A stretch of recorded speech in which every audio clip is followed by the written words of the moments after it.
다 함께 10월의 말씀 요한 1서 3장 18절 말씀을 암송하시면서 하나님 앞에 예배자로 나아가시겠습니다.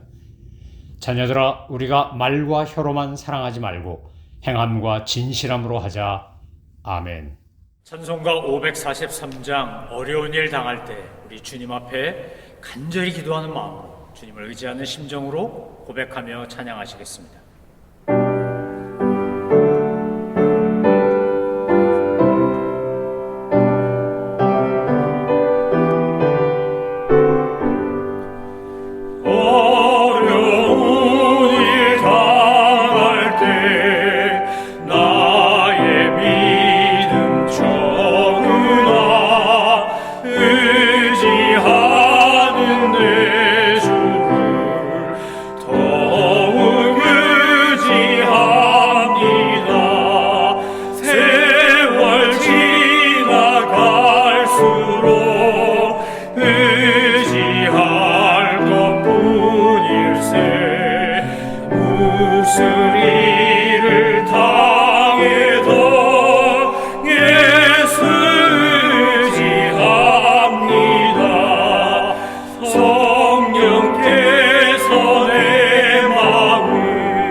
하나님께서 오늘 우리에게 주신 말씀은 사무엘하 15장입니다. 사무엘하는 사무엘상과 달리 성경을 읽고 묵상할수록 참 마음이 무겁고 슬픈 생각이 듭니다. 왜냐하면 하나님의 사람이라고 우리가 알고 있는 다윗이 밧세바를 범하고 우리아를 죽이는 끔찍한 죄를 저지름으로 말미암아 사무엘하에 등장하는 이야기는 비극적 사건들이 이어서 나오기 때문입니다. 특별히 11장부터 20장까지의 내용은 압살롬의 반란을 중심으로 그가 왜 망가졌고 그가 어떻게 패역한 짓을 했고 그 결과 하나님께서 어떻게 징벌하셨는지를 보여줍니다. 하나님이 직접 세우신 신정국가이고 하나님의 선택한 선민이란 이스라엘에서 있을 수 없는 일이 벌어짐으로 말미암아 얼마나 공동체가 고통을 당했는지를 사무엘하는 우리에게 잘 보여주고 있습니다. 우리가 믿음으로 살고 하나님 앞에서 신실하고 경건하게 살아야 될 여러 가지 이유가 있지만 가장 중요한 이유 중에 하나를 꼽으라고 한다면 내가 하나님 앞에 범죄하면 나의 범죄로 말미암아 나 자신과 우리 가정은 말할 것도 없고 내가 속한 공동체도 참 고통스러운 아픔을 겪게 된다는 겁니다. 다윗은 하나님이 기름 부어 세운 왕이었습니다. 이스라엘에서 왕이 된다라고 하는 것은 인간들이 투표를 해서 뽑는 게 아니라 하나님이 선택한 사람을 하나님이 직접 하나님의 사람을 보내어 기름 부음으로 세우는 방식이었습니다. 하나님께서 나단을 통해 다윗에게 약속한 이제 너의 혈통에서 왕이 끊어지지 않을 거라고 하는 이 나단의 신탁, 다윗의 약속 이후에는 이제 혈통주의로 내려가지만 사울에서 다윗으로 넘어갈 때 보면 하나님께서 사울을 택했다가 버리시고 그리고 다윗을 택하여 왕으로 삼는 것을 보지 않습니까? 하나님의 선택을 받은 사람만이 하나님이 세우신 사람만이 왕이 될 수 있는 것이 이스라엘의 신정 정치였습니다.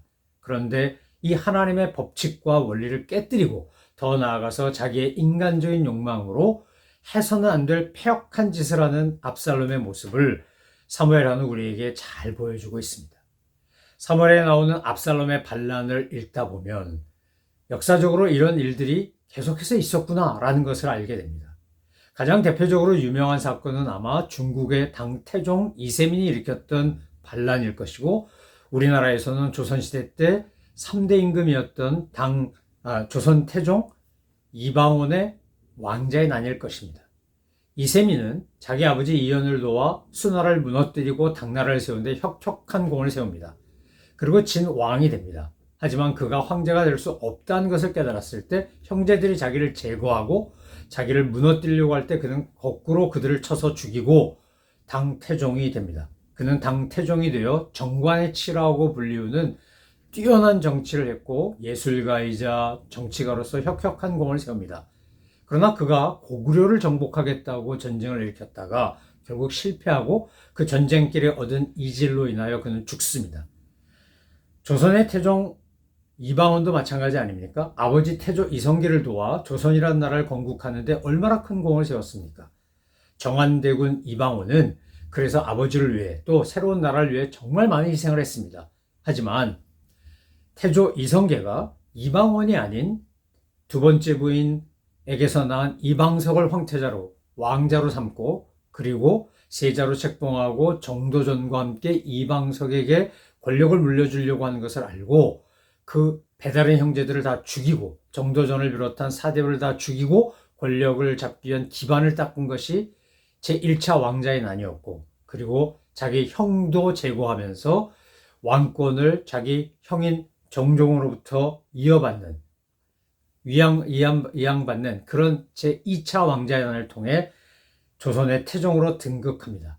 이방원이 조선의 태종이 돼서 나라를 견고하게 하고 그의 아들이었던 세종이 우리에게 훈민정을 비롯하여 한글 창제를 비롯하여 정말 놀라운 업적을 남긴 것은 그가 남긴 큰 일일 것입니다. 하지만 이런 피비린내 나는 쿠데타의 역사가 우리나라에도 있었고 중국에도 있었고 전 세계 곳곳에 있었던 겁니다. 오늘 본문에 나오는 이 압살롬의 반란 또한 마찬가지입니다.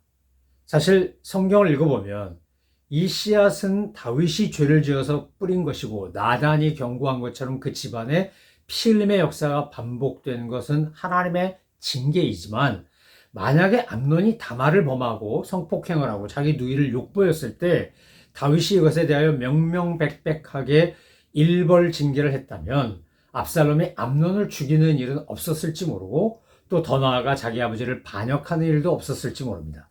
근데 다윗은 자기 아들, 큰아들인 암논을 우야무야 그냥 자기 딸인 다말을 범했음에도 불구하고 넘어갔고 그것에 앙심을 품은 압살롬이 결국 암논을 죽이고 쫓겨서 외갓집으로 도망가지 않습니까? 유배를 당하고 그리고 3년 가까운 세월을 있다가 돌아와서는 아버지의 진정한 환대가 아닌 냉대를 경험하면서 그는 반역의 꿈을 키우고 4년 동안 치밀하게 반역 계획을 세운 뒤에 하나님의 이름까지 팔아가며 오늘 본문에 보면 이제 7절 이후에 내가 헤브론에 가서 하나님께 여호와께 소원한 것이 있으니 그 소원을 이루게 해달라고 거짓말까지 해가며 하나님의 이름을 망령되이 일컬어가며 그는 왕위를 찬탈하기 위한 쿠데타를 일으킵니다. 요압이 노력해서 압살롬이 돌아왔는데 압살롬이 돌아온 뒤에 결국 나중에 압살롬이 죽을 때도 보면 요압의 손에 죽습니다.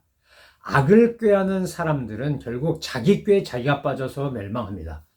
오늘 사무엘하 15장을 묵상하면서 저와 여러분이 깨달아야 되고 우리가 반드시 알아야 하는 것은 역사적 사건, 성경의 이야기를 통해 주님이 우리에게 말씀하시는 하나님의 메시지를 들을 줄 알아야 되고 그것을 내 삶에 적용할 줄 알아야 한다는 것입니다. 성경은 그저 옛날에 있었던 사건을 담고 있는 역사책이 아닙니다. 압살롬이 다윗을 반란하고 패역한 짓을 하는 것은 오늘날에도 있고 앞으로도 있을 것입니다. 인간이 욕망을 따라 자기의 욕심의 노예가 되면 해서는 안 될 짓을 서슴없이 합니다. 이것은 하나님의 마음에 합한 다윗이라고 했던 뛰어난 믿음의 사람도 자기의 욕정을 따라 밧세바를 범하고 우리아를 죽이는 죄를 지은 것을 보면 누구도 예외가 아니라는 겁니다. 저와 여러분이 지난번에도 말씀드린 것처럼 우리가 죄에 대한 알러지가 있다고 내 안에 어떤 부분이 약한지를 알고 그것을 조심해야 되는 것은 우리가 주님 나라 갈 때까지 해야 되는 겁니다.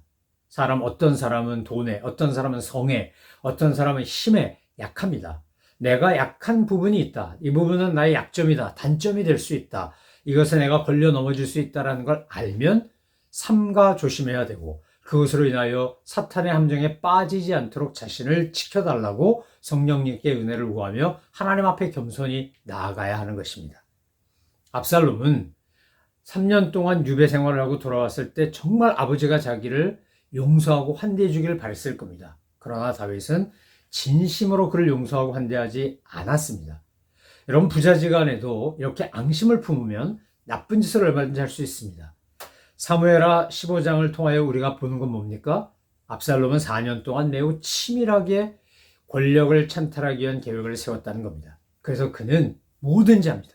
정말 욕망을 따라 뭐든지 해요. 15장 1절에 보면 그가 이방 왕들이 하는 것처럼 자기 옆에 호위병을 세우고 세력을 확장하고 그러면서 그 당시 사법체계가 공고하게 확립되지 않은 유다 사회에서 이제 사람들의 민심을 얻기 위해 자기가 스스로 재판관이 되어 다윗이 해야 될 일, 또 다윗이 세운 재판관들이 하지 못하는 것들 또는 했을 때 불만스러웠던 것들을 이용해서 사람들의 민심을 얻지 않습니까? 또 자기가 왕이나 다름없다라는 것을 보여주기 위해 자기 주변에 이방 왕들이 하는 것처럼 경원을 세우고 병거를 만들고 이러면서 과시하기 시작합니다. 그 당시 이스라엘 사람들이 다윗이 밧세바를 범하고 우리아를 범한 것 때문에 유다 지파조차 민심이 이반된 사람이 있었을 겁니다. 가장 대표적인 인물은 아마 아히도벨이었을 겁니다. 그는 밧세바의 할아버지였고 자기 손녀 사위를 죽이고 손녀를 범하는 왕을 보면서 얼마나 깊은 회의에 빠졌을까요? 그래서 그는 예루살렘을 떠나 자기 고향으로 가 있지 않았습니까? 그러니까 헤브론에서 이제 압살롬이 왕위에 오르고 반란을 꾀할 때 그는 이미 압살롬과 어쩌면 내통하고 있다가 그 자리에 참석했을 겁니다. 아히도벨은 그 당시 이스라엘에서 가장 뛰어난 책사였습니다. 그는 중국식으로 말하면 제갈공명 같은 사람이고 조선시대로 말하면 정도전 같은 사람이라고 할 수 있습니다. 그런데 그가 압살롬의 편에 선 것은 바로 다윗이 저질렀던 죄에 대한 다윗이 자기 손녀 사위와 손녀를 범하는 것에 대한 앙심을 품었기 때문일 거라고 우리는 능히 추측해 볼 수 있습니다.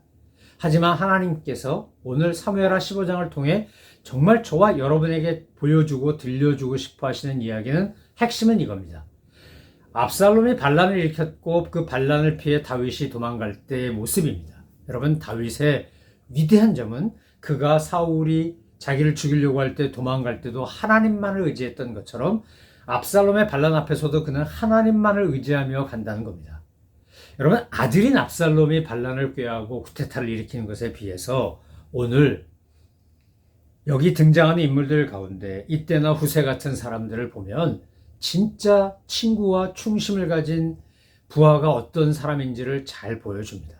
여러분, 압살롬은 아들입니다. 근데 아들은 아버지 죽이겠다고 반란을 일으키는데 지금 블레셋 사람이었던 이때나 이제 나이 많은 후세나 그렇게 다윗을 배반하지 않고 끝까지 믿음을 가지고 신의를 지키면서 가는 모습은 우리에게 참 많은 것을 암시하며 감동을 주며 도전하지 않습니까? 우리는 하나님 앞에서 또 사람들 앞에서 정말 신의를 지키고 의리를 지키는 사람인가? 그 등장 인물들을 보면서 그런 생각, 그런 반성을 하게 됩니다. 무엇보다도 사무엘하 15장에서 우리가 집중해서 보아야 될 것은 바로 다윗의 영적 태도입니다. 처음에 압살롬을 피해 도망갈 때 그는 언약궤도 메고 갑니다. 그러다가 언약궤를 다시 예루살렘으로 돌려보냅니다. 이스라엘 사람들에게 있어서 언약궤라고 하는 것은 하나님의 임재를 상징하는 너무나 중요한 물건이고 그리고 신앙적 표상입니다. 그런데 다윗이 그 언약궤를 다시 예루살렘으로 돌려보낼 수 있었던 것은 언약궤의 능력이 있는 것이 아니라 하나님의 임재의 능력이 있고 내가 그 옛날 사울을 피하여 도망갈 때도 하나님만 믿고 의지하고 간 것처럼 지금 너무 가슴 아픈 반역을 경험하고 도망가는 거지만 하나님만 의지하고 가겠다라고 하는 신앙적 표현이라는 겁니다. 사랑하는 성도 여러분, 우리가 살다가 정말 뜻하지 않는 어렵고 힘들고 기가 막힌 일을 경험할 때가 있지 않습니까? 그때 우리가 선택하는 것이 무엇인가를 보면 나의 영적 태도와 자세와 믿음이 뭔지가 증명되는 겁니다. 우리는 내가 할 수 있는 인간적인 방법을 다 써보고 정 안 되면 그때야 비로소 하나님 의지하는 그런 어리석은 모습을 가질 때가 얼마나 많은지 모릅니다. 다윗은 오늘 우리에게 분명하게 자신을 통하여 보여주고 가르치고 있는 겁니다. 비록 왕이고 요압을 비롯한 용사들도 많고 군사력도 많고 그래서 얼마든지 압살롬의 반란을 제압할 수 있지만 만약 그렇게 된다면 예루살렘에서 피 흘리는 서로 동족 상잔의 비극이 일어날 것이고 하나님께서 역사하신다면 바로 그런 인간적인 무력 충돌을 통한 제압이 아닌 하나님의 방법으로 이 모든 난국을 헤쳐나가고 해결하실 거라는 걸 믿었기 때문에 다윗은 무력을 사용하는 방법을 택하지 않고 이스라엘 사람, 히브리 사람이라면 누구나 슬플 때 하는 것처럼 머리를 풀어헤치고 맨발로 감람산을 넘어가는 겁니다. 여러분, 오늘 우리가 정말 위기를 맞고 억울한 일을 당하고 모함을 당하고 괴로운 일을 만났을 때 우리가 해야 될 건 뭘까요? 그것은 인간적인 방법을 동원하는 게 아니라 왜 이런 일이 생겼을까? 이 일을 통하여 하나님이 내게 말씀하신 게 뭔가를 생각하고 주님 앞에서 겸손하게 나의 과거를 돌아보고 죄가 있다면 회개하고 주님의 은혜와 긍휼을 구하며 주님의 능력을 의지하고 나아가는 것입니다. 인간적인 방법을 사용할 줄 몰라서가 아니고 힘이 없어서가 아니고 하나님 앞에서 정말 주님만 의지하기 때문에 아무것도 할 수 없는 사람인 것처럼 그 옛날 사울왕에게 쫓겨갈 때처럼 압살롬에게 쫓겨 도망가지만 그러나 하나님을 믿는 믿음으로 가는 것입니다. 여러분, 압살롬은 자기가 왕이 되겠다고 반역을 꾀하면서 7절 이하에 보면 서슴없이 하나님의 이름을 망령되이 일컫는 일도 합니다. 여러분, 인간이 욕망에 사로잡히면 못할 게 없습니다. 다윗이 밧세바를 범하고 우리아를 죽일 때처럼 지금 압살롬도 아버지 다윗 앞에서 거짓말합니다. 내가 헤브론에 가서 여호와께 소원한 것 이루게 해달라 그럽니다. 다윗은 그때까지도 압살롬이 반란을 꾀하고 있다는 걸 몰랐으니까 기쁘게 가라고 하지 않습니까? 평안히 가라. 그가 일어나 헤브론으로 갑니다. 사실 이스라엘 역사에서 보면 다윗이 처음 왕이 됐던 곳이 헤브론입니다. 그러니까 헤브론 사람들은 여기가 왕국의 도성, 수도가 될 거라고 생각하지 않았겠습니까? 그런데 다윗이 예루살렘을 개척하고 그것으로 왕궁을, 도성을 옮기지 않습니까? 우리도 아는 것처럼 고려시대 때 수도는 개성이었는데 태조 이성계가 조선을 건국하면서 수도를 한양으로 옮깁니다. 소위 천도를 합니다. 그렇게 되면 뭐가 일어납니까? 그곳에 기득권을 갖고 있었던 사람들은 불만스러울 수밖에 없습니다. 내가 여기 모든 터가 다 있는데 이제 왕국의 수도가 옮겨간 겁니다. 그럼 나는 자연스럽게 모든 기득권을 잃어버리게 됩니다. 왜 압살롬이 헤브론에서 반역을 꾀하며 왕이 되었을까를 생각해 보면 바로 다윗이 헤브론에서 왕이 됐었고 7년 반 동안 그러니까 지금 압살롬도 다윗 흉내를 내가며 그곳에 가는 것이고 또 헤브론에 남아있던 사람들 중에 불만 세력들을 규합한 겁니다. 아이도벨을 규합한 것이나 헤브론 사람들을 규합한 것이나 자기 측근들을 규합한 것을 보면 정말 압살롬은 인간적으로 머리가 좋은 사람이었다는 걸 알 수 있습니다. 잔꾀가 많은 겁니다. 그러나 어떻습니까, 여러분? 아무리 인간적인 계획을 세우고 잔꾀를 부려도 결국 하나님의 허락하시지 아니하시면, 하나님이 도우시지 아니하시면, 하나님의 방법이 아니면 실패할 수밖에 없다는 겁니다. 우리는 너무나 쉽게 인간적인 생각과 인간적인 방법을 택하고 싶은 충동을 느낍니다. 그러나 그럴 때 여러분 정말 사무엘하 15장을 기억하고 여기서 다윗이 보여줬던 영적 태도와 자세를 기억하고 우리 스스로 가던 길을 멈추고 내 마음과 감정이 막 달려나가는 것을 일단 멈추고 말씀 앞에서 스스로를 돌아보셔야 합니다.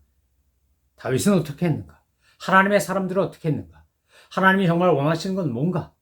여러분, 후세는 아이도벨과 비교하면 지략면에서 떨어지는 사람이지 뛰어난 사람이 아닙니다.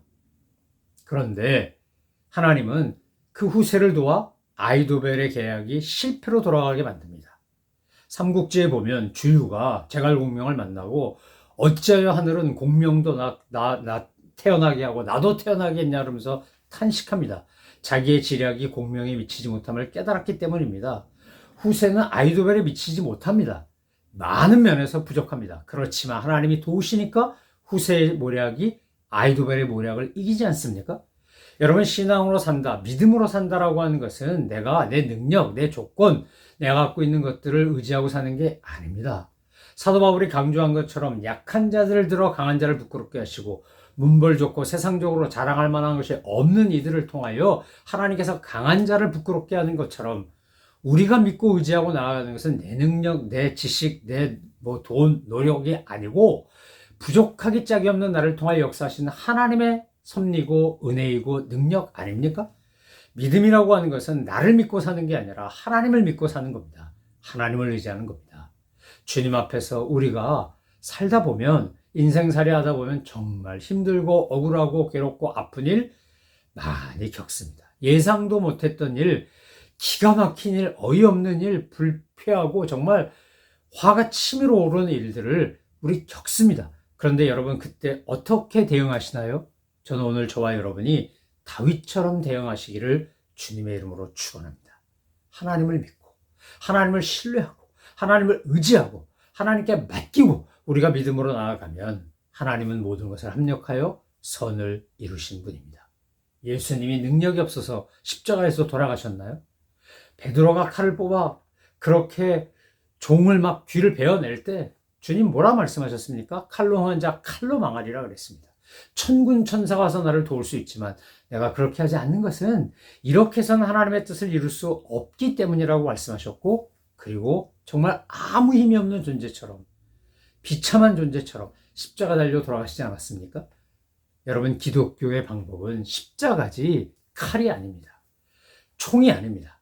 하나님께서 오늘 저와 여러분을 통해서 보시기를 원하고 우리가 경험하고 정말 선한 영향을 끼치기를 원하는 것은 예수님처럼 십자가를 지고 골고다를 향해 가는 것입니다.